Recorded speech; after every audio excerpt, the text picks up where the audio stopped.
Hey there, are you a sophomore or a junior in high school and you're trying to figure out when you should take the SAT or the ACT? And maybe before that, like when you should study for the SAT or the ACT? And maybe before that, when you should even choose which one out of those two tests you're even going to take? Well, if that's the case, you have come to the right video, my friend. My name is Kristina of Ivy Lounge Test Prep. For the last 15 years, I've helped high schoolers all around the globe dramatically raise their SAT and ACT test scores. And what we are going to talk about in today's video are what I call testing timelines, specifically the four schedules, one of which should work for pretty much like 90% of you. So let's dive in. So, if you asked one of my private one-on-one tutoring clients to describe me, probably one of the first things that they'd say is that I am a big fan of strategizing and planning. And that's because I've learned in my 15 years of experience in the test prep field that if you carve out the big picture thinking time at the beginning of doing a big project, like, the college application project or the testing project, right? You're already half of the way there. That's why I'm so passionate about this essential testing tool. Enter the testing timeline. So this is how this is going to work. We are going to have four different scenarios that can help you map out when to choose between the two tests, when to begin your prep, when you should take your first SAT or ACT, and also when you should, pencil in some backup test dates into your calendar, okay? So I'm telling you what you need to do and approximately like when you need to do it based on the four most common scenarios that I have seen in a decade and a half. So if you want to compare them efficiently, I actually have a PDF, which I will be sharing my screen and showing you, but you can get the PDF by going to the accompanying blog post on my website. So I will include that link below. So first up is the standard SAT and ACT testing timeline. So this is the most generic testing timeline, but honestly, that's because it does tend to work for a ton of people. So you might be done after watching just this first testing timeline possibility. So each of these is going to have four steps for your test prep. One is when to choose between the two tests, between the digital SAT and the enhanced ACT. Step two is going to be to determine when your first actual test date should ideally be. Step three is to now backtrack. And it's like, okay, if this is when your first test date is, when should you start prepping for it? Okay, when should you study? And then finally, the step four would be when should your backup test dates be so that you can pencil them into your calendar? So here is the first one. So this is your basic or your standard SAT or ACT testing timeline. So for step one, choosing between the SAT and the ACT, your timing is going to be the summer before junior year through October of junior year at the latest, okay? And by summer between sophomore and junior year, it could be right after sophomore year ends. It could be closer to when junior year is beginning or anywhere in between. Got it? So the step two is when to schedule your first SAT or ACT. And you're going to pick March for your first attempt of the SAT. If you're an ACT test taker, then you're going to pick February or April as your ideal first attempts. Step three is scheduling your SAT or your ACT test prep. So if you only have like a little ways to go to improve to reach your target score, and like what I mean by that is if you have, say, 150 points or less on the digital SAT to improve, or you need to improve your ACT, but by 4 or fewer composite points, then you can probably get by with 3 solid months of test prep leading up to that first test date. Now, if you have more improvement to make, so like more than 150 points on the SAT or like more than 4 composite points on the ACT, then consider giving yourself junior fall to prep slowly but surely so that you're not cramming, okay? And then finally, step 4 is to schedule your backup test dates. Now, for the ACT, you have many possible backup test dates, right? We have, if you did the February as your first one, then you still have April, you have June, you have July, and then you have now fall into senior year. You have September or October. For the digital SAT, you can choose between these months. You could choose between May as a backup. You have June, you have August. Starting this year in 2025, we now have a September sitting for the SAT, so you could have that one. You'd have October and you'd have November, so you'd have a lot of different digital SAT backup test dates. Now, treat December as a last resort for both the SAT and ACT, right? So December of your senior year, last resort. And that will depend, of course, on whether the colleges that you are applying to would even allow a test date that late. So there you have it. That is the basic SAT or ACT testing timeline. Okay, so now the second SAT and ACT testing timeline is what I call the hot shot junior testing timeline. So if you're a junior who's already scoring kind of near your target score, like you're pretty close to where you need to end up already, or alternatively, if you tend to have a very free fall schedule, but you're a lot busier in the spring of your junior year, then this testing timeline is for you. So step one, choosing between the ACT and the SAT. So your timing is still going to be summer before junior year. Step two, you're going to schedule that very first SAT or ACT for December of junior year. So before that fall semester ends. Step three in the early bird junior or hotshot junior testing timeline is to schedule your SAT and ACT test prep. So since your goal is to get as much done as possible before your spring activities start to overwhelm you, then you're going to spend your fall semester, so like September through December, prepping for your test of choice.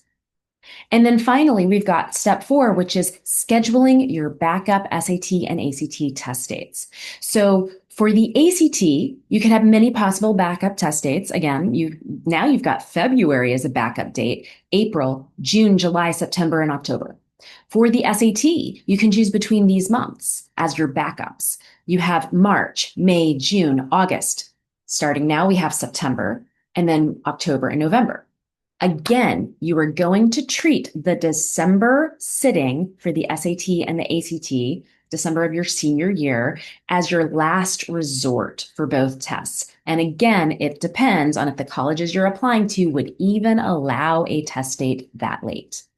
So that, my friends, is the second testing timeline, which is the hotshot junior testing timeline. So before we continue with the final two testing timelines, I have a question for you. And that is, are you seeing yourself in one of these first testing timelines, or are you like, that's not really me? So just let me know in the comments below. I want to know who is watching my video and what your situation is. And while you're at it, just go ahead and hit those like and subscribe buttons. And then that way you will always be the first to know every week when I drop my latest video and SAT and ACT test prep and college application help. So testing timeline number 3 is for the hotshot sophomore or the early bird sophomore. So basically, if you're a sophomore who's already taking pre-calculus or whatever the equivalent math at your school might call it as your math class, and you tend to have zero time for high stakes testing in the spring of your junior year, that's when all of your extracurriculars converge, then this test timeline could be your perfect fit. So step 1 for the hotshot sophomore testing timeline is to choose between the SAT and the ACT, but we're going to do this the spring of your sophomore year. Step 2 is when to schedule your first SAT or ACT that you're actually going to sit down and take. So you're going to pick August before junior year, or depending on what time of the year your school year started, it might be a couple weeks into your junior year, as your very first attempt for taking the digital SAT. Now, if you're an ACT person, then you're going to pick either July or that September that's right at the beginning of your junior year as your ideal first attempt. Okay, step 3 is to schedule your SAT or your ACT test prep. So since your goal is to be finished before your spring activities of your junior year overwhelm you, then we need to get you done by the end of junior year fall with your test prep. Thus, you will spend your summer, that means June, July, and August, doing your test prep. This will likely be high intensity test prep, like taking place either once or twice a week if you're meeting with a tutor, depending on how much you need to improve. And finally, we get to step 4, which is to schedule your backup test dates. So the timing here is that for the ACT, you have many possible test dates. We have September, we have October, we have December of your junior year. For the SAT, we also can choose between many different months. We have starting now September, and then we have October, November, and December of your junior year as backup test dates. Now, if you still don't get your target score by the end of your junior year fall, then you do have all of your spring test dates of junior year as a last resort. So that, my friends, is the third timeline for the hotshot sophomore. Okay, but what if you need more time? Like, what if you are an extended learner? I have a fourth testing timeline that might be just what you need. So if you have any diagnosed learning differences, if you're like a slow and steady type of learner, or if you're a year behind in your math classes, or if you simply just have like a long ways to go from your diagnostic test score that you have now to the score you need to open the door to your dream schools, then chances are this is going to be the testing timeline for you. So I call it my prolonged learner testing timeline.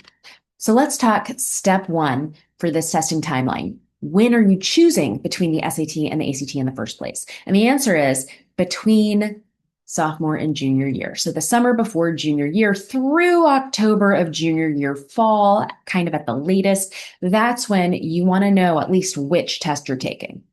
Now for step 2, scheduling your first SAT or ACT test attempt.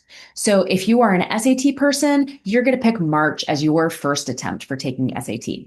If, on the other hand, you're an ACT person, then either February or April are ideal first attempts, though I have to say April might give you some much needed additional prep time if you have a long ways to go or you just need, more time to study. Now we're on to step 3, which is let's work backwards and schedule when you're doing your SAT and your ACT test prep. So since you have a bigger score jump to make, or you just take longer for new knowledge to sink into your brain, it's best to do consistent low intensity test prep. So this means you should probably begin doing test prep work like once a week or a few times a month, starting towards the beginning of junior year. So like September and October. So you should be starting kind of in fall, working slow but steady, and then springtime is your first test attempt. And then finally, we have step 4, which is picking your backup test dates. So for the ACT, again, so many possible backup test dates for both these tests, right? But for the ACT, we have April, we have June, we have July, we have September, we have October. For the digital SAT, we have May as a backup. We have June, we have August, now we have September, we have October, and we have November as backup test dates. Now, if you still need another SAT or ACT test date, you might be able to use that December test setting of your senior year. But again, only if the colleges on your list will allow a test score that late. So those, my friend, are the 4 testing timelines that tend to work the most often for pretty much every high schooler that I have come across in the last 15 years. Hopefully, one of them also works for you. Now, that said, each family and each student that I've ever worked with is unique. So if you have some special circumstances to consider, or you just don't know which one of these 4 apply to you, then I can actually make you a personalized and 100% bespoke testing timeline for you, help you determine your ideal test in the first place, calculate your target scores, create a winning study plan that's going to raise you the most number of points in the least amount of time, and bridge that gap between where you are now and the score you need to open the door to your dream schools. So I do this in what we call an Ace the Test game plan session. So you can book that session and I will take all of the stress of this whole process off your plate. So I'm going to include a link below so you can see how it works. And again, I'm going to include the link below to the accompanying blog post to this video so that you can download the PDF that I was just showing you. So check them all out in the links below.